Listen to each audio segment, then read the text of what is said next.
आप सभी को ममता सिंह का नमस्ते, आदाब, सलाम, सत श्री अकाल। फ्रेंड, आज का मेन टॉपिक है कि हम सब की जो लाइफ में जो भी होता है, यानी कि हम सब गरीब नहीं होते हैं, गरीब हमारी सोच होती है। ये चीज़ साइंस भी मान्यता दी है कि हम जिस चीज़ को जैसे सोचते हैं और जितना सोचते हैं, ऊपर वाले हम सबको उसी हिसाब से देते हैं और उतना ही देते हैं। तो हम सब जैसा सोचेंगे, सोच जैसी रखेंगे, ऊपर वाले हम सबको उसी हिसाब से देते हैं। इसी के ऊपर मैं एक छोटी सी स्टोरी कहना चाहूँगी। एक गांव में एक ऋषि जाते हैं और उन्हीं के साथ एक और साधु जी रहते हैं। वो दोनों गांव में जाते हैं और वो घूमते घूमते काफ़ी थक जाते हैं, तो एक झोपड़ी होती है, वहाँ पे जाके रुक जाते हैं और आवाज़ देते हैं कि क्या कोई मुझे पानी पिलाएगा।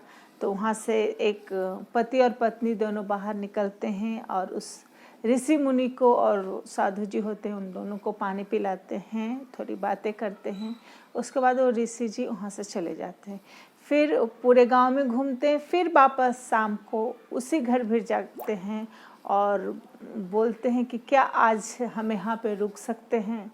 तो वो जो हस्बैंड वाइफ थे वो बोले कि हाँ बिल्कुल आप रुक सकते हैं, लेकिन उनको देख के वेशभूषा से लगा कि वो काफ़ी गरीब थे। फिर भी वो रहने के लिए इंतज़ाम किए ऋषि जी को और बहुत सेवा किए। ऋषि जी काफ़ी खुश हुए। उसके बाद ऋषि जी पूछे कि आखिर आप घर कैसे चलाते हैं, जो कि आपके सामने तो बहुत सारे खेत पड़े हैं लेकिन वो पूरी तरह से बंजर है, उसमें कुछ भी उगाई नहीं जाती है। तो वो किसान ने जवाब दिए कि नहीं, मैं इस खेत में उगाता ही नहीं, कुछ बोता ही नहीं हूँ, क्योंकि हमारे पास एक भैंस है और उससे अच्छे खासे पैसे आ जाते हैं ताकि हम अपना हर रोज़ की खर्चे चला लेते हैं। तो ऋषि जी बोले कि देखने से तो काफ़ी गरीब लग रहे थे, तो बोले कि ये इसी में खुश है, लेकिन हम इसके लिए कुछ करना चाहते हैं, कुछ भी करें ताकि ये अच्छी लाइफ जिए, लेकिन करे तो करे क्या। तो फिर ऋषि जी के सोते सोते मन में एक आइडिया आया। फिर उनके साथ जो साधु जी थे उनको बोले तुम उठो और उसके भैंस को ले जाके और जंगल में छोड़ के आओ। और वो साधु जी को समझ में ही नहीं आ रहा था वो बात ऋषि जी के कि आखिर ये इंसान ने हम सब को मदद किया और इसका जो हर रोज़ खर्चा चलता है इस भैंस से, और इसी भैंस को ऋषि जी बोल रहे हैं जाके जंगल में छोड़ दो। पर वो साधु जी जूनियर थे तो अपने गुरु को कुछ बोल भी नहीं सकते थे, इसलिए वो कुछ भी नहीं बोले और जाके उसको जंगल में छोड़ आए। और उसके बाद सुबह होते ही वो जब दाम्पत्य उठते थे हस्बैंड वाइफ, उससे पहले ही वो लोग वहाँ से चले गए। अब वो जो जूनियर साधु जी थे उन्हें हर रोज़ वो गिल्ट होती थी कि जिसने मुझे रहने का इंतज़ाम किया, इतना सत्कार दिया और उसी का भैंस हमने, उसका जो खाने पीने का जरिया था उसी को हमने जंगल में छोड़ के आए।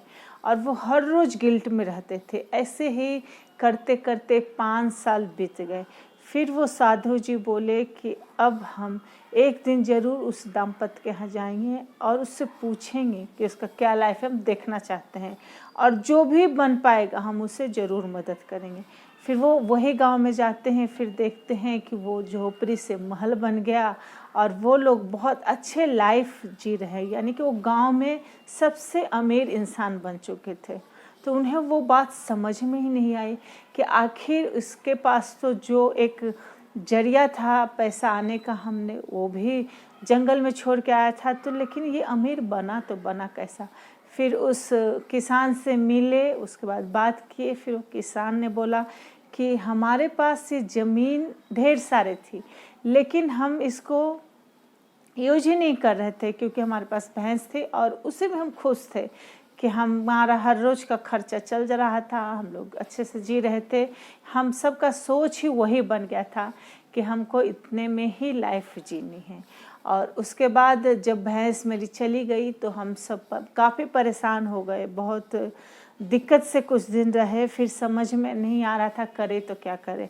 फिर हमारे पास जो खेत था उसमें आधे खेत में हमने खेती की और आधे में हमने फल फ्रूट्स का पौधा लगा दिया, और उसके बाद उससे जो भी हुआ पहले गांव में बेचने लगे, फिर शहर में बेचने लगे, और अभी फ्रूट्स का जो भी माल होता है वो पूरे इंडिया लेवल तक में जाता है।